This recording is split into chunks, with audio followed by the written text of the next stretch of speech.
I've been a dungeon master for about a decade now, and I think for the most part I've done a pretty good job, most of the time anyway. I've run modules, I've run homebrew campaigns, I've killed player characters, and I've given out legendary magic items in dragon boss battles. But there's still a ton of stuff that I haven't done yet that I really want to do. So I thought I'd share that with you here. This is my Dungeon Master bucket list. Finish a long-term campaign. I've run 5 or 6 long-term campaigns, and most of them have fallen apart due to life changes, loss of interest, or they become victim to the true BBEG that haunts the entirety of the TTRPG community. Scheduling. It is unnecessarily difficult to get 4 adults in the same room at the same time. I can't believe these people have the audacity to have jobs and families and other hobbies. I have 2 other campaigns that are currently in limbo where we're not really sure when or if we can play again, which is all really frustrating. It's understandable because obviously work, school, and family come first, but also I have all these secrets that they were so close to discovering, and now I just have to keep them all inside until I explode. So I would really love it if I could finish a long-term campaign. I want that epic resolution of the final fight against the BBEG. I want the players to resolve their character arcs in satisfying ways. I want to completely give over the reins to my players to describe their character epilogues. I just think it would be neat.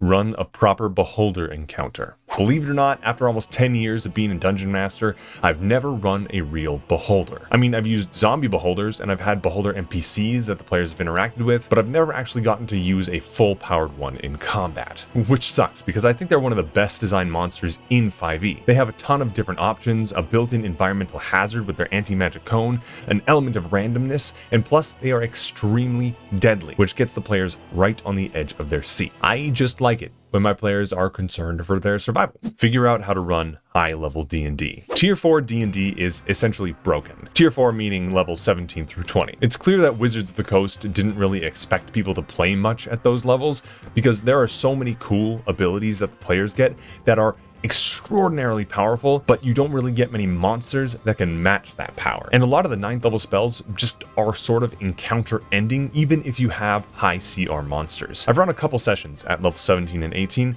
and I found it really difficult to challenge the players, even when I made quadruple deadly encounters according to the encounter building rules. So I would really like to figure out how to make this work. Because honestly, for me, figuring that kind of stuff out is half the fun of being a DM. Perfect NPC betrayal. Few things taste as sweet as when the players feel lost and betrayed at the hands of an NPC that they thought they could trust. NPC betrayal is a difficult thing to pull off. You need to plant subtle hints that the players can look back on and go, of course, that was there the whole time, but not really think much of in the moment. If any of my players are watching this video, they're gonna be really paranoid about my NPCs now. I've only really seen one NPC betrayal in an actual play that really fits this bill, and that is in Dimension 20's A Crown of Candy. I'm not gonna spoil it, but if you know, you know. I wanna pull something off like that. I want my players' jaws to drop. I want them to hate me just a little bit for tricking them, and then I want them to go on an epic quest for revenge. Twist a wish. I have never given any of my players a wish, never as a reward or a magic item, and I've also never had any players take it as a spell because I've run so little tier 4 D&D. And the reason is simple. I am a coward. I am scared of wish. I'm terrified that a player will use it and I won't be able to make it hit as hard as it needs to. Wish is supposed to be special, an extraordinary spell with extraordinary effects. And I want to live up to that, but I'm not really sure that I can. But there is another side to Wish that I really want to try. The spell's description specifically says, the DM has great latitude in ruling what occurs in such an instance. The greater the wish, the greater the likelihood that something goes wrong. This spell might simply fail. The effect you desire might only be partly achieved, or you might suffer some unforeseen consequence as a result of how you worded the wish. Now that sounds fun. I don't think I would ever just make a wish fail, but finding the loophole in the player's wording and turning it against them sounds extremely tasty. Make a player cry. To be clear, I do not just want to abuse my players. I want to do that with their consent. But seriously, it's not hard to make a person cry, just most of the ways to do that are, well, unethical, and I don't want to do that.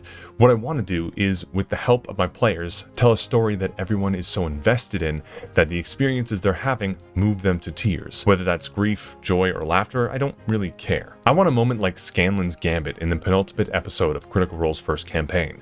I want a moment like Vax's departure, and not exactly like them, but a moment where everyone cares so much that they're deeply moved. I've had some great moments in my D&D games, but none of them have ever made any of my players shed a tear. Well, I have technically made a player cry, but that was as a player, and it was an accident. Power word kill. I've killed player characters before. It's something that's sort of inevitable if you run enough D&D, but not many of them have been like super intentional. It usually comes down to a roll of the dice, a player mistake, or my mistake as a DM, not my specific intention. So naturally, I really just want to straight up murder a player character at some point, and the easiest way to do that is with a single word, a power word. Power word kill is a 9th level spell that instantly kills a creature that has less than 100 hit points.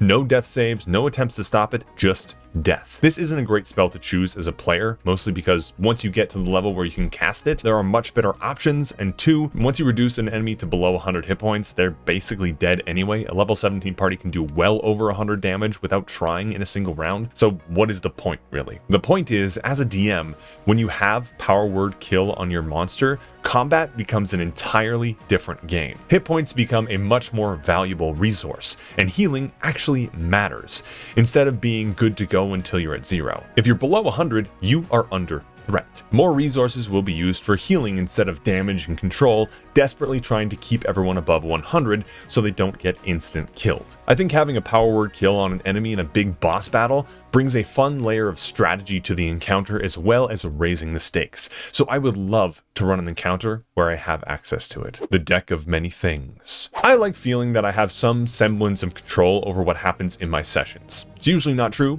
but I like to think it is. But sometimes, I really just want to let loose. I want to let random and chaos take over, cede my control over to the whims of chance.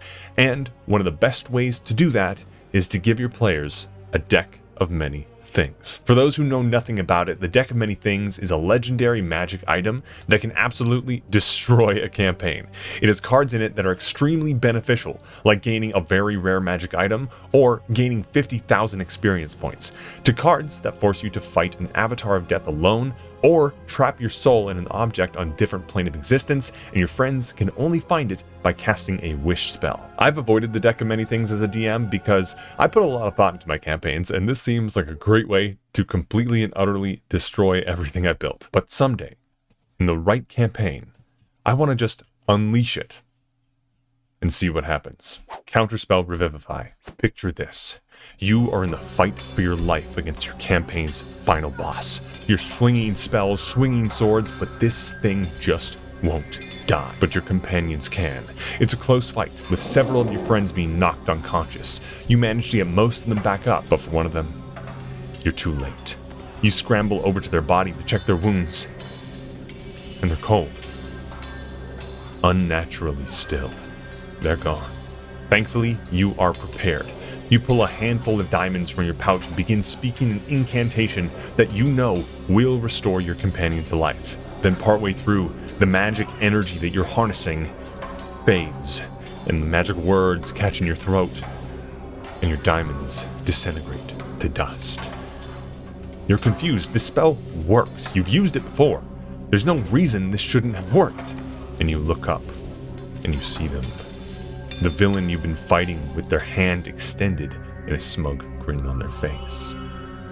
They've just finished casting Counterspell. Wouldn't that be great? Just imagine the look on your players' faces when you fully just stop them resurrecting a party member. The dismay, the hopelessness, the rage. I have yet to find myself in a situation where this was a possibility, but I so badly just want to do this to a party. Just think of how much they would hate me. Beautiful. So that was my Dungeon Master bucket list. What's yours? What are some things that you really want to do as a DM? Maybe you've never run giants, dragons, or a lich. Maybe you want to try romancing one of your player characters. Or maybe you want to present your players with a big moral dilemma. In which case, I have a video over here that you can watch about making choices matter in tabletop role-playing games. Whatever it is, leave it down in the comments and let me know. And while you're down there, maybe leave a like and subscribe to my channel. And if you want to support the channel, consider becoming a member. You get to see my videos early, and you get your name shouted out at the end of videos. Speaking of which, shout out to my channel members: Vifa Fox, Caleb Eggensberger, Z Nunn, Ali Silem, Wellaboot1, FireGen1, Paloma Hernando, my mom, Moon Nerdy, Weston Bradshaw, and Exodus Faith. Thank you so much for watching.